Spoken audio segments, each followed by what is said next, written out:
Olá, chegamos ao dia 17 do nosso devocional Um Mês para Viver. GPS, encontrando rumo.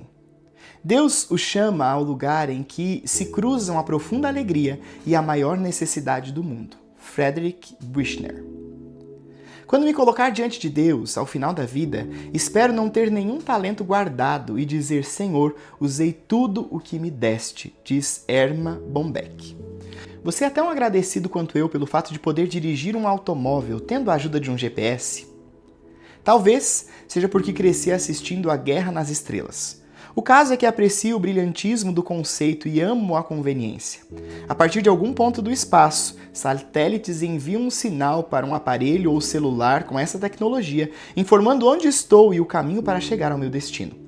Nunca fui tão grato à tecnologia GPS quanto numa viagem que fiz à Suécia com a minha família há alguns anos. Quando chegamos a Estocolmo, alugamos um carro com sistema GPS porque tínhamos reuniões marcadas que exigiam atravessar aquela cidade com mais de 1 milhão de habitantes. Assim, ao sair do aeroporto, entreguei o GPS a Ryan, meu filho adolescente, para programá-lo, pois eu não fazia a menor ideia de como fazê-lo. Em poucos minutos, seguíamos nosso caminho, guiados por uma confiante voz eletrônica que nos dizia: vire à esquerda daqui a 15 quilômetros, ou vire à direita daqui a 800 metros. Tudo estava indo muito bem até que chegamos ao centro da cidade. Cercado por prédios muito altos, parecia que havíamos perdido o sinal do satélite. As orientações se tornaram intermitentes e fiz várias conversões erradas, até que nos perdemos. Finalmente, com uma pequena ajuda de Ryan, descobrimos que, quando colocado no painel frontal do carro, o aparelho de GPS sempre conseguia captar o sinal do satélite. Depois de um pequeno atraso, ele nos levou tranquilamente ao hotel. Na vida, também temos um sinal claro vindo de Deus, de modo que possamos descobrir nossa posição e nosso lugar no mundo. Até descobrirmos nosso lugar, nosso propósito na vida, sempre nos sentiremos perdidos, mesmo quando estivermos cercados por uma multidão. Vale a pena refletir. Quando foi a última vez que você se perdeu dirigindo? O que aconteceu? Você parou para pedir informação?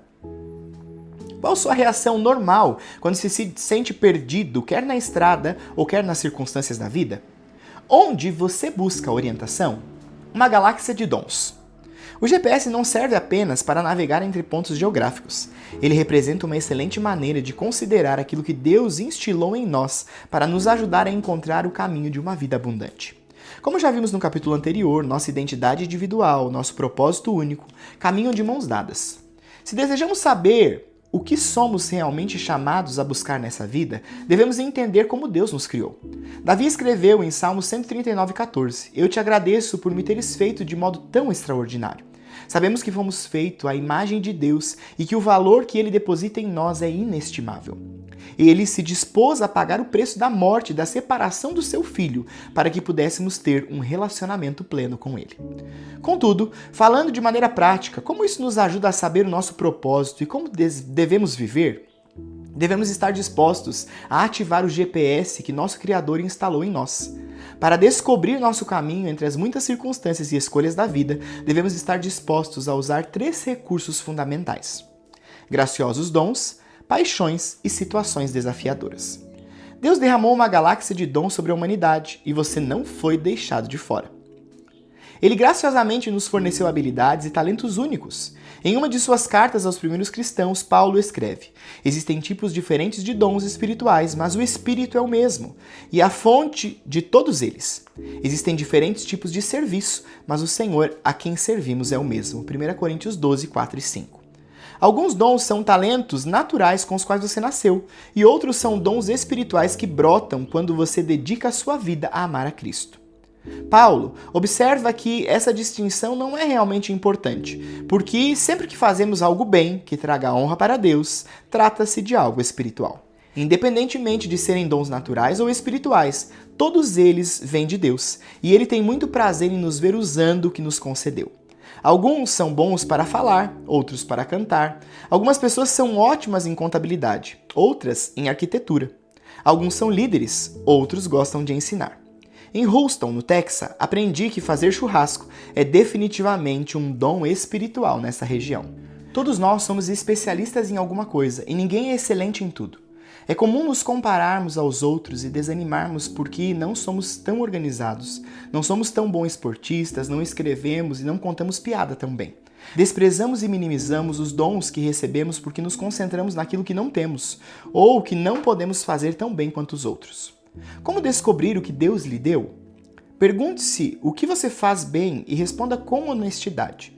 Pergunte ao seu Criador, aquele que o fez, pergunte aos amigos e à família. Em sua opinião, quais são meus principais dons, os meus pontos fortes?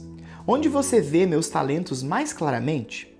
Você deve perguntar aos outros, em especial aqueles que o conhecem muito bem e convivem com você todos os dias.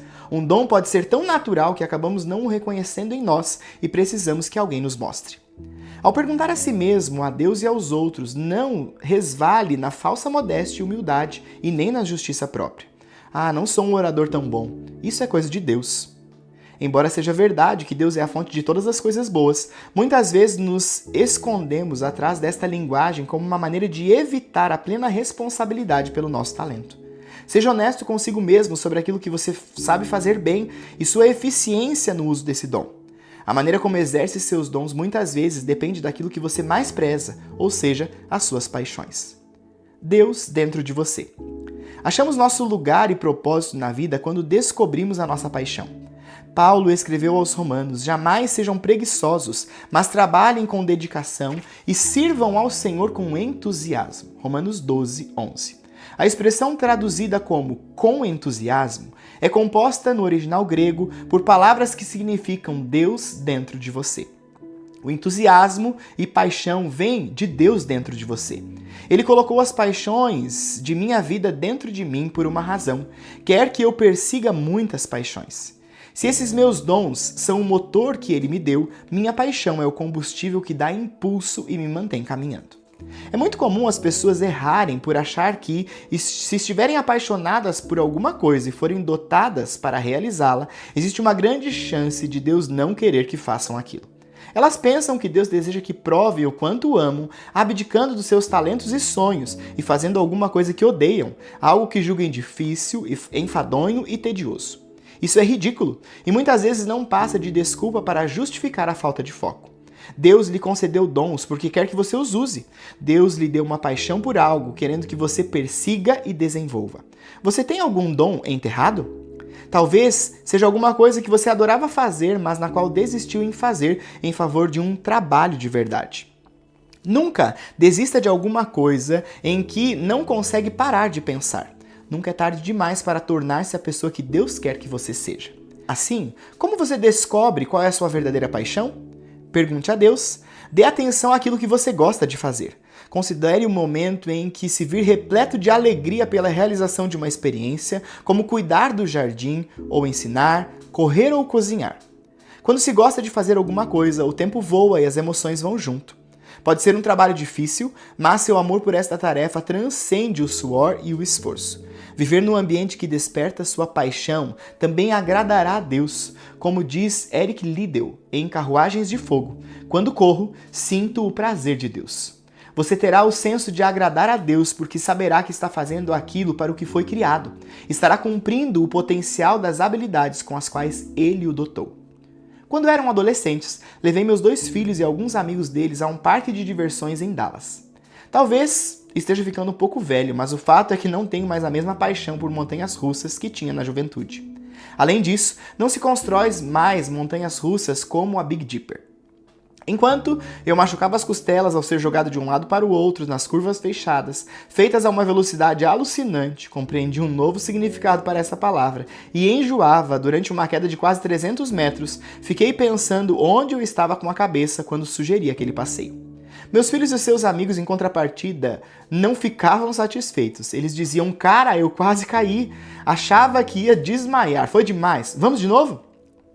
Aparentemente tivemos experiências similares, mas reações opostas. No dia seguinte, quando levantei, minha cabeça me matava de dor. O pescoço doía, estava todo duro e eu mancava. Eu me sentia péssimo. Então, quando me perguntei onde eu estava com a cabeça, a resposta veio rapidamente. Eu não era mais um apaixonado por montanhas russas, mas estava apaixonado por meus filhos. Pelo fato de ser apaixonado por meus filhos, a experiência como um todo, dor, aflição, arranhões e todo o resto, valia mais que a pena. Senti uma intensa alegria ao ver os meus filhos se divertindo com a experiência. Ver o sorriso na face deles enquanto estavam prestes a vomitar foi algo inacreditável. Amei tudo aquilo porque adorava ver meus filhos fazendo alguma coisa pela qual eram apaixonados. Deus se sente do mesmo jeito em relação a você. Quando você busca paixões que Ele colocou em seu coração, Ele simplesmente se encanta. Seu Pai fica radiante quando você está sorrindo e desfrutando a vida ao máximo. Ele sente uma imensa alegria no fato de você viver de acordo com os seus dons e ser a pessoa que Ele tinha em mente quando o criou. Não apenas nos sentimos satisfeitos ao viver nossas paixões, mas também sentimos o prazer de Deus. Vale a pena refletir. Quando foi a última vez que você se sentiu apaixonado por algo que fazia? Quais eram as circunstâncias? Quais dons você utilizou? O que essa experiência diz sobre o seu propósito de vida? Eclipse total. Os dons que graciosamente recebemos e as paixões nos ajudam a encontrar nosso caminho e a viver a vida abundante que Deus deseja para nós. Contudo, a terceira força, as situações desafiadoras, é tão importante quanto as outras. Talvez não tão agradável, mas igualmente significativa. Por quê? Porque quando Deus permite que passemos por lutas, problemas e dificuldades, aprendemos a depender dele. Descobrimos quais são os nossos limites e somos lembrados de que devemos buscar a Deus em tudo aquilo de que mais precisamos. À medida que aprendemos a depender dele, ele nos enche com o seu poder e a sua força. Se não tivéssemos lutas nem problemas, nunca dependeríamos de Deus e perderíamos a oportunidade de saber como é sentir o poder divino em nossa vida. Os desafios nos ajudam a confiar em Deus e ainda nos auxiliam a ver o que Ele deseja que façamos e, durante o processo, a encontrar o nosso caminho na vida. Como o Deus criativo que é, nosso Pai sempre usa nossas feridas para nos fortalecer e ajudar aqueles que estão ao nosso redor. Ele nos encoraja em todas as nossas aflições para que, com o encorajamento que recebemos de Deus, possamos encorajar outros quando eles passarem por aflições. 2 Coríntios 1:4. Deus permite a presença de situações desafiadoras em sua vida para que você se aproxime de outra pessoa e a ajude. Muitas vezes Deus usa as minhas próprias lutas para fazer a diferença na vida de outras pessoas. Se eu aceitá-las e compartilhá-las com alguém que está passando pela mesma experiência, Deus pode tomar minhas lutas e transformá-las em luzes. Deus criou você para brilhar intensamente, para ser uma luz única que brilha para a glória dele. Mas a questão é que muitas vezes somos eclipsados pelas expectativas dos outros. Em vez de sermos uma luz fulgurante, aquela luz única criada por Deus, sucumbimos diante das falsas expectativas baseadas em nossas comparações com nós mesmos e com os outros. Nós nos conformamos, queremos agradar as pessoas, buscamos aprovação e escolhemos o caminho de menor resistência ao invés de perseguir a vida abundante que cumpre o destino que nos foi concedido por Deus. Ao nos equipar com um sistema GPS, Deus nos equipou para evitar os desvios e os becos sem saída da armadilha da conformidade. Você tem licença criativa para ser quem Deus o criou para ser. O grande teólogo Dr. Seuss disse certa vez: seja quem você é, porque quem se importa não interessa e quem interessa não se importa. Nosso maior prazer na vida, com frequência, está em servir, oferecer às pessoas o que ninguém mais pode naquele exato momento e lugar, seja em uma refeição quente, uma palavra de compreensão, um ouvido amigo ou um ombro forte. Devemos estar dispostos a ser guiados por aquele que nos conhece melhor, para a vida toda. Em um pedaço de papel, enumere 5 dons que você possui. Não seja modesto e nem tímido. Ninguém além de você precisa ver isso. Nessa semana, peça a pelo menos 3 familiares ou amigos próximos que listem 5 dons que vêm em você. Compare a lista deles com a sua. O que mais os surpreende? Por quê? Em que aspectos o seu trabalho ou campo de atuação refletem a sua paixão? Se você soubesse que tem apenas um tempo limitado para viver, gostaria de continuar com esse trabalho ou não? Por quê? Faça uma lista dos obstáculos que, em sua opinião, impedem que você tenha o trabalho e a carreira dos seus sonhos. Repasse esses obstáculos com Deus em oração, tendo em mente que para o seu Pai, aquele que o criou e o conhece melhor, nada é impossível. Pense nas pessoas que mais o têm ajudado na vida. De que maneira as situações desafiadoras, as decepções e as provações delas o beneficiaram? O que elas compartilharam dessas experiências que o fortaleceram? Agora, em oração, avalie a possibilidade de compartilhar uma luta com alguém nesta semana, como meio de encorajar ou motivar essa pessoa. Que Deus te abençoe e até amanhã.